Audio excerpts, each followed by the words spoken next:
갓피플 말씀 테마. 결국 남는 것은 사랑이에요.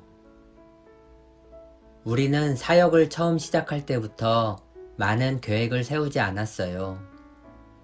우리의 첫 임무는 새로운 조국을 배우는 것이었지요. 그래서 한국 사람과 가까워지려면 어떻게 해야 할지 많은 고민을 했습니다. 당시 데이빗은 그 방법을 파도 아래로 온몸을 던지는 것이라고 생각했어요. 그가 오래전에 하와이에 갔을 때 해변에서 파도 타는 사람들을 보았대요. 그들은 높은 파도도 겁내지 않고 온몸을 던져 파도를 탔지요. 너무 재미있어 보여서 데이빗도 시도해 보았지만 파도 타는 방법을 모르니 금세 물에 빠지고 말았어요. 그러자 한 친구가 파도 아래로 다이빙을 해 라고 가르쳐 주었대요. 그래서 몸을 낮추고 넘실거리는 파도 밑으로 몸을 던지자 신기하게도 물에 빠지지 않고 평화롭게 파도를 탈 수 있었다고 합니다. 데이빗은 그것이 새로운 조국, 한국에 들어가는 방법이라고 생각했어요. 하나님께서 그에게 잠수하라, 사람들 속으로 파고 들어가라, 섬기려는 사람이 되어 밑으로 들어가라 라는 마음을 주셨거든요. 그래서 그는 자전거를 타고 시내를 누비며 한국의 생활과 문화를 배우기 시작했지요. 그때만 해도 외국인이 자전거를 타고 돌아다니는 모습을 사람들이 신기한 듯 바라보았어요. 또 영락교회에 다니며 대학생 영어 성경 공부를 4년 동안 인도했고 담임 목사님이셨던 한경진 목사님과도 교제를 나누었습니다. 선교에 임한 자세를 요약하자면 끝까지 인내하되 사랑으로 인내한다 라고 할 수 있겠네요. 남편은 늘 말했어요. 선교든 삶이든 사랑이 우선입니다. 왜냐면 사랑만 남기 때문이지요. 본격적인 한국 사역의 시작은 전남 광주에서 했어요.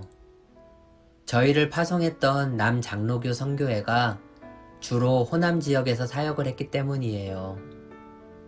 3년 동안은 서울에서 언어를 배우고 그 다음에 광주에서 2년간 살았어요. 데이빗은 광주에서 성경 읽기 운동 UBF를 시작한 배사라 선교사님과 함께 사역했지요. 그 지역의 20개 고등학교에 고등부를 세웠고 캠퍼스 리더들을 모아 귀납적 성경 공부를 가르쳤어요. 토요일 전체 모임에는 수백 명의 학생들이 모이곤 했지요. 고등학생들이 영어와 성경을 배우러 서석동에 있는 우리 집에 일주일에 4번씩 찾아왔어요. 그러면 신발장에 80에서 100켤레의 검정 운동화가 꽉 찼지요. 또 매일 오전 6시에 우리 집에서 영어 성경 공부가 열렸어요. 대학 교수, 고등학교 교사 등 20에서 30명 가량이 모였지요. 전남대에서 동양 철학을 가르치던 교수들과 예수님을 믿지 않는 사람들도 영어를 배우려고 왔습니다. 무엇보다 광주에서 생활하는 동안 한국인의 심성을 깊이 이해할 수 있어서 좋았어요. 한 번은 데이빗이 공부를 가르치다 쉬는 시간에 깜빡 잠이 들었나 봐요. 깜짝 놀라 깨어보니 방에 아무도 없었다고 합니다. 피곤해서 잠이 든 선교사를 배려해서 모두 슬그머니 나간 것이지요. 또 눈이 오는 어느 추운 겨울날 늦잠을 잔 데이빗이 후다닥 나가서 문을 열어보니 30여 명이 눈을 맞으며 밖에서 조용히 기다리고 있더래요. 벨을 누르거나 문을 두드리면 될 텐데 우리가 깰까봐 일어날 때까지 기다려준 것이지요. 그처럼 멋진 광주 사람들이 미숙한 선교사인 우리를 오히려 양육해 주었어요. 그들은 정말 정이 많았지요.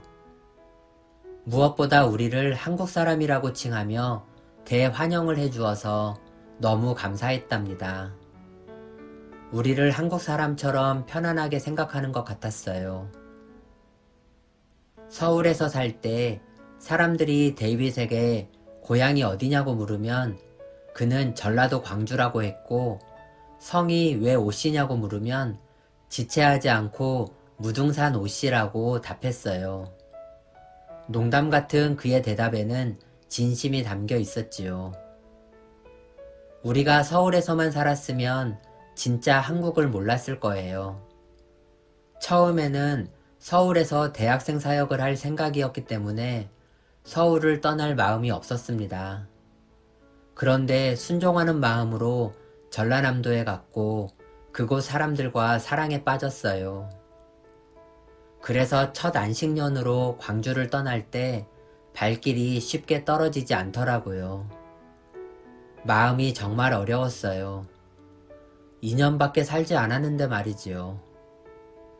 그곳 사람들도 우리를 붙잡고 싶은 마음이 컸지만 기꺼이 보내주었어요. 한국에 돌아오면 꼭 광주로 다시 오라고 하면서요. 안식년을 맞아 고국에 갔지만 적응하기가 쉽지 않았어요. 한국을 많이 그리워했지요. 이미 한국 사람이 다 된 것 같았어요. 따뜻한 마음과 뜨거운 열정이 있는 광주 사람들 덕분에 더 그랬던 것 같습니다.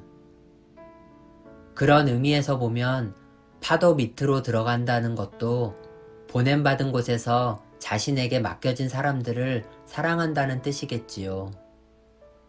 선교지에서 수십 년 수고하며 많은 일을 하더라도 결국 남는 것은 사랑뿐이거든요. 그 말은 아무리 화려하고 큰 성과를 거두었다고 해도 사랑으로 하지 않은 것들은 결국 다 사라진다는 의미지요. 데이빗과 나는 알고 있어요. 우리가 삶으로 사랑한 것만 한국 사람들 속에 남을 거라는 사실을요. 사랑으로 인내하면 결국 삶 자체가 기쁨의 여정이 된다는 것을 깊이 깨달았습니다. 엘렌 로스의 기쁨의 여정 중에서 가피플 말씀 테마, 결국 남는 것은 사랑이에요.